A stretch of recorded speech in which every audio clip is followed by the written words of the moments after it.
যারাই বাংলাদেশ বার কাউন্সিলে পরীক্ষা দিবেন তাদের জন্য 7টা সাবজেক্ট আছে, যে সাবজেক্টগুলো খুবই গুরুত্বপূর্ণ। এই সাবজেক্টগুলো অবশ্য আমাদের দেওয়ানি মামলার সাথে অনেকগুলো জড়িত, যেমন সুনির্দিষ্ট প্রতিকার আইন, যেমন তামাদি আইন, যেমন দেওয়ানি কার্যবিধি, খুবই গুরুত্বপূর্ণ। তো আজকে আমরা সুনির্দিষ্ট প্রতিকার আইন, যেখানে থেকে বাংলাদেশ বার কাউন্সিলে 10 মার্কের এমসিকিউ থাকে। এই ভিডিওটা সাধারণ ব্যক্তির জন্য প্রযোজ্য। আপনি যদি আইন বিষয় নাও জানেন, অ্যাটলিস্ট এই আইনের মূল কনসেপ্টটাকে আপনি বুঝতে পারবেন এবং আইনের মধ্যে কোন ধারায় আপনি মূল কি প্রতিকারটা পাচ্ছেন সেটা কিন্তু বুঝতে পারবেন। যারাই এখনো সুনির্দিষ্ট প্রতিকার আইন সম্পর্কে যাদের এখন ধারণাটা হয় নাই, তাদের জন্য কিন্তু ভিডিওটা। তো জাস্ট আমরা খুব সংক্ষেপে আলোচনা করার চেষ্টা করব, তবে অবশ্যই বারবার দেখে মুখস্থ করে নেবেন। তো বন্ধুরা, একটা কথা মনে রাখবেন, সুনির্দিষ্ট প্রতিকার আইনের এই আইনের অধীনে প্রতিটা প্রতিকার হচ্ছে বিচারকের জন্য ইচ্ছাধীন। সে চাইলে আপনাকে দিতে পারে, সে চাইলে নাও দিতে পারে, আপনি তাকে দিতে বাধ্য করতে পারবেন না। এই আইনটা তৈরির উদ্দেশ্য এবং ইতিহাস যদি আপনি একটু পড়েন, এই আইনটা পূর্বে ছিল আমাদের চুক্তি আইন। সবাই জানেন কন্ট্রাক্ট অ্যাক্ট এখনো আছে, চুক্তি আইন 1872। এইটা হচ্ছে আমাদের 1877। তো 1872 সালে যেটা হইতো, ব্যক্তির সাথে ব্যক্তির যদি কোনো সিভিল রং হইতো, কোনো চুক্তি কেউ ভঙ্গ করতো, জমি বিক্রি করা রিলেটেড, এগুলো সব কিছুর প্রতিকার কি ছিল? যেমন আমরা বলি প্যারাসিটামল 3 বেলা, এটা সবগুলার প্রতিকার ছিল ক্ষতিপূরণ। আপনি কারোর সাথে কি করছেন, কোনো বায়নামা করছেন, টাকা পয়সা নিচ্ছেন, পরবর্তীতে সম্পত্তিটা বিক্রি করতেছেন না, তো কোনো প্রতিকার ছিল না, শুধু জাস্ট একটু ক্ষতিপূরণ আর টাকাটা ফেরত পাইতেন। তো পরবর্তীতে দেখা গেল যে না, এমন কিছু জিনিস আছে যেগুলোর ক্ষতির পরিমাণটা শুধু টাকা পয়সা দিয়ে সম্ভব না। তো আমরা ওই জিনিসটাই দিব যে জিনিসটা ব্যক্তি চুক্তিবদ্ধ হয়েছিল। তো এই জন্য আমাদের কিন্তু এই সুনির্দিষ্ট প্রতিকার আইন।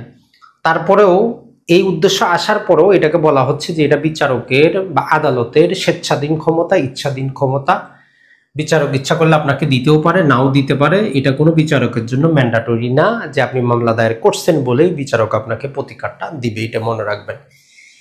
এই আইনে সর্বপ্রথম আমরা সেকশন নাম্বার 8, এটি মনে রাখবেন। 8 নাম্বার সেকশনে আমরা পাবো সম্পত্তির দখল উদ্ধার। তাহলে 8 নাম্বারে হচ্ছে আমাদের সম্পত্তির দখল উদ্ধার। জাস্ট এইটা আপনি একটু মুখস্থ করে নেন, সম্পত্তির দখল পুনরুদ্ধার। তাহলে একটা প্রতিকার হচ্ছে সম্পত্তির দখল পুনরুদ্ধার। এইটার সাথে সাথে আমরা পাবো সেকশন নাম্বার 9 পাবো, যেটা গুরুত্বপূর্ণ। এখানেও হচ্ছে যে দখল লাভ।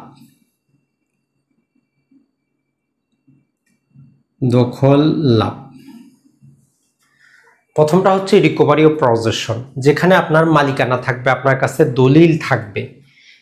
এরকম আপনার মালিকানা আছে, দলিল আছে, এইরকম ক্ষেত্রে যদি আপনি সিপিসি অনুসরণ করে মামলা করেন, তাহলে এখানে হচ্ছে সিপিসি অনুসরণ করে মামলা করতে হবে। কত দিনের মধ্যে? আমাদের তামাদি আইনের 144 এবং 142 মোতাবেক আমরা জানি 12 বছরের মধ্যে যদি আপনি কি করেন 2% কোর্ট ফি দেন। কোর্ট ফিটা সর্বোচ্চ হয় 46,000 টাকা, এটাও মনে রাখবেন। 2% হিসাবে কোর্ট ফি হিসাব করে 46,000 টাকা ম্যাক্সিমাম হইতে পারে। এটা দিয়ে মামলা দায়ের করলে 8 ধারা বলতেছে সম্পত্তির দখলটা তারা উদ্ধার করে দিবে। তাহলে সুনির্দিষ্ট প্রতিকার আইনের প্রথম প্রতিকার পাইলেন। আপনার কাছে যদি ওনারশিপ থাকে, আপনি যদি ইনটাইটেল হন, দলিলপত্র থাকে, দলিল দস্তাবেজ থাকে, আদালতে ডিক্রি থাকে, যেটাই থাকুক, 8 ধারার অধীনে মামলাটা যদি আপনি দায়ের করেন, তাহলে অবশ্যই আপনার সম্পত্তির দখল আপনি উদ্ধার করতে পারবেন। এখন 9 ধারাটা রাখা হয়েছে, যেমন আমাদের নতুন ভূমি আইনও কিন্তু আনা হয়েছে। তো যাই হোক, যেহেতু আমরা সুনির্দিষ্ট প্রতিকার আইন নিয়ে আলোচনা করতেছি, কেউ যদি আপনাকে বেদখল করে আপনার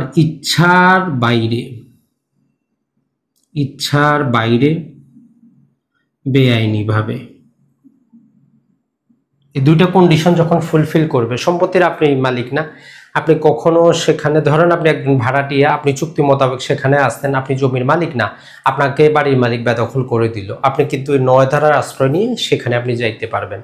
9 ধারাতে মামলা করার জন্য আপনাকে ইনটাইটেল হইতে হবে না ওনারশিপের, জাস্ট আপনি পজেশনে ছিলেন এতটুকুই দেখাইতে হবে। মামলা করার সময় হচ্ছে বেদখল হওয়ার 6 মাসের মধ্যে মামলাটা দায়ের করতে হবে, এই জিনিসটা মনে রাখবেন।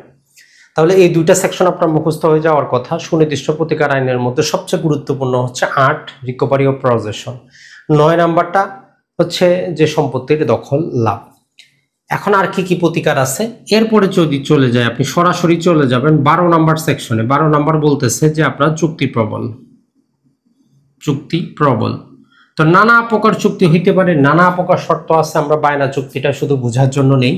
তবে বায়না চুক্তির জন্য 21-এর এ বলতেছে অবশ্যই আমাদের বায়নামাটা কি হবে, বায়নামাটা লিখিত হইতে হবে এবং বায়নামার মধ্যে যত টাকা বাকি আছে মামলা করার সময় ওই টাকাটা আদালতে জমা করে মামলা দায়ের করতে হবে 12 ধারার অধীনে।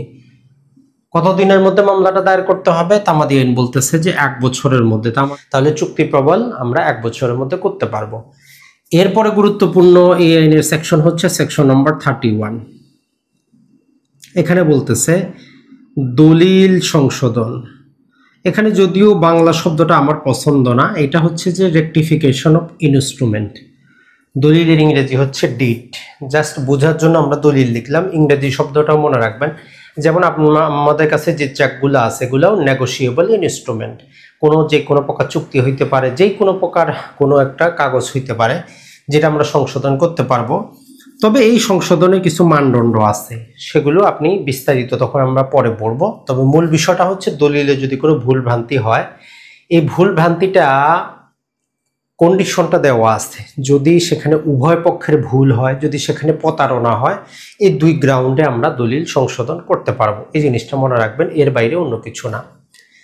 এরপরে সেকশন নাম্বার 35 আমাদেরকে বলে যে আমরা কি করতে পারবো, চুক্তি রদ বা বাতিল করতে পারবো, রেসিশন করতে পারবো। ইংরেজিটা মনে রাখবেন, রেসিশন করতে পারবো। রেসিশন 35-এর অধীনে কত দিনের মধ্যে, তামাদি আইনের 113 নম্বর অনুচ্ছেদ বলতেছে যে 1 বছরের মধ্যে। সাথে তামাদিটা আমরা এই জন্য বলে দিচ্ছি যাতে আপনাদের জন্য ইজি হয় যারা সাধারণ ব্যক্তি আছেন। এরপরে সেকশন নাম্বার 39 এবং সেকশন নাম্বার 40 এই দুইটার অধীনে বলতেছে যে দলিল বাতিলের আমরা মামলা করতে পারবো। আংশিক হইতে পারে, সম্পূর্ণ হইতে পারে। আংশিক যদি হয় 40-এর অধীনে যাব, সম্পূর্ণ হইলে আমরা 39-এর অধীনে যাব। এক্ষেত্রে মামলাটা দায়ের করতে হবে 3 বছরের মধ্যে। এখানেও আপনাকে কিন্তু কোর্ট ফিটা দিতে হবে, তাহলে ক্যান্সেলেশন অফ ডিড। এরপরে আমরা এখানে যে গুরুত্বপূর্ণ জিনিসটা পাবো সেটা হচ্ছে যে আমাদের ডিক্লারেশন। সেকশন নম্বর 42 হচ্ছে ঘোষণামূলক মামলা, যাকে আমরা বলি ঘোষণামূলক মামলা। তাহলে এই যে কয়েকটা আমরা কথা বললাম, 1 নম্বরে কি সম্পত্তির যে আমরা রিকভারি অফ পজেশন, 2 নম্বর হচ্ছে দখল লাভ, 3 নম্বর হচ্ছে আমাদের চুক্তি প্রবল, 4 নম্বর হচ্ছে দলিল সংশোধন, 5 নম্বর চুক্তি রদ, 6 নম্বর দলিল বাতিল, 7 নম্বর হচ্ছে ঘোষণামূলক। এই 7টাই কিন্তু গুরুত্বপূর্ণ। এই 7টা যদি আপনি মুখস্থ রাখতে পারেন আপনার জন্য যথেষ্ট। এর পাশাপাশি আর 2টা জিনিস আছে যদিও আমাদের জন্য গুরুত্বপূর্ণ না।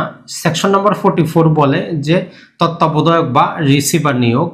আর আমাদের 52 থেকে 57 পর্যন্ত এখানে ইনজাংশন নিয়ে আলোচনা করে। এখানে টেম্পারারি বা অস্থায়ী ইনজাংশন এবং পারপেচুয়াল বা পার্মানেন্ট ইনজাংশন নিয়ে আলোচনা করে। তো এইটা একটা পৃথক আলোচনা। তো এখানে মূলত পারপেচুয়াল বা চিরস্থায়ী নিষেধাজ্ঞা কখন পাইতে পারি, কখন পাবো না, এই রিলেটেড বিস্তারিত আলোচনা করা আছে।